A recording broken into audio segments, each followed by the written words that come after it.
আসসালামু আলাইকুম রহমতুল্লাহ। আজকের ভিডিওটা তাদের জন্য যাদের এইরকম একটি গুগল অ্যান্ড্রয়েড টিভি রয়েছে এবং এরকম একটি রিমোট রয়েছে।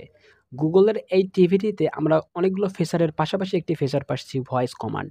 ভয়েস কমান্ডে ক্লিক করলে অনেক সময় এরকমের ইন্টারফেস চলে আসে আমাদের টেলিভিশনটিতে। সেক্ষেত্রে আমরা কি করতে পারি? আমরা আমাদের সামনে এটি আসার মূল কারণ আমাদের রিমোটটি টেলিভিশনের সাথে পেয়ার করা নেই। আমাদের রিমোটটি টেলিভিশনের সাথে পেয়ার করতে হবে। তাহলে আমরা ভয়েস কমান্ড দিয়ে টেলিভিশনটিকে চালাতে পারবো এবং আমরা রিমোটের আইআর যে লাইটটা রয়েছে, এটা টিভির দিকে না করেও রিমোটটি দিয়ে আমরা টিভিটি নিয়ন্ত্রণ করতে পারবো।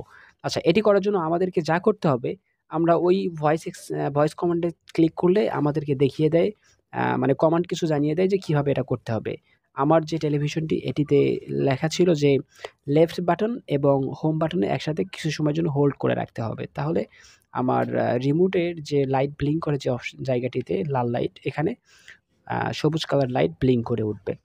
প্রথমত আমি লেফট না চেপে ভুলে আমি ব্যাক বাটন এবং হোম বাটনে ক্লিক করেছিলাম। পরবর্তীতে লেফট বাটন এবং আর হচ্ছে হোম বাটন একসাথে কিছু সময় ক্লিক করে থাকার পরে অটোমেটিক আমার টিভির সাথে রিমোটটি পেয়ার হয়ে গিয়েছে। আপনারা ঠিক ট্রাই করে দেখবেন। হোম বাটন এবং লেফট বাটন অথবা ব্যাক বাটন এবং সিস্টেমে কোনো কিছু কমান্ড করি, সেক্ষেত্রে দেখুন, hello Google, what time is now? It's at 4 p.m. Google assistant আমার কথা শুনছে। আবার যদি ক্লিক করি, হোল্ড করি, এই তো দেখুন, hey Google, open YouTube and play music. Playing on YouTube or Android TV.